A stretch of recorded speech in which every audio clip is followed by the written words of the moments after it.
Back in 1963, in Fantastic Four 19, Stan Lee and Jack Kirby introduced one of Marvel Comics' most powerful villains, Kang the Conqueror. Soon I'm sure to become a household name much like Thanos, due to his role as the next big baddie in the MCU. So it seemed as good a time as any to give out some interesting facts and teach you fine people a few things about him.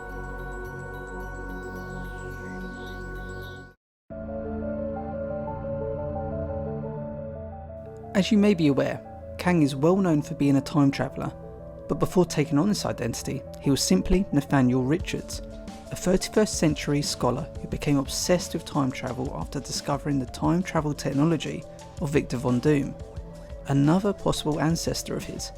He uses this to travel back to ancient Egypt and become Pharaoh Rama-Tut, as you do.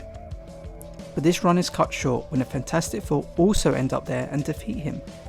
Bitter, Nathaniel travels to the 20th century where he becomes the Scarlet Centurion after meeting Dr. Doom and pits alternate reality versions of the Avengers against the original team. But of course they beat him and force him from the timeline. Nathaniel attempts to go back to the 31st century but misses by 1,000 years and discovers a war-torn Earth and galaxy that is easy to conquer, thus of course changing his identity to Kang the Conqueror. As Kang, or He Who Remains, explained in Loki, there are various versions of Kang in the multiverse. Some friendly, some the more conquery kind. In the books, his time travel is so frequent that he's developed an endless number of duplicates across time. So we could see all kinds of versions in the MCU. This can also lead to alternate realities being made, which could lead to some very interesting stories in the MCU. As fans of the MCU have probably noticed, quite a few potential young Avengers members have begun popping up in the various films and shows, such as young Loki, Kate Bishop, America Chavez, Miss Marvel and Eli Bradley, to name a few. But the founding member in the comic book series is Iron Lad, who is none other than a younger Kang.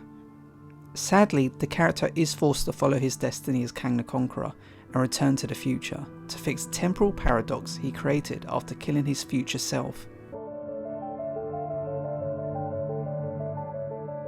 Seems pretty logical for a time-travelling conqueror to utilise this advantage to gather up heroes and villains from different eras to help him in battle.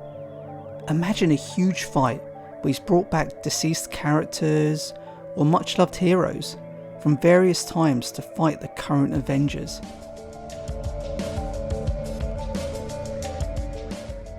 More than a few times, and already mentioned here, Kang is thwarted by other versions of himself. As he explained in Loki, not all his variants are evil or want to take over time and space. There's even been a council of Kangs to discuss which ones to kill off. So there you have it, 5 important and pretty interesting facts about Kang the Conqueror.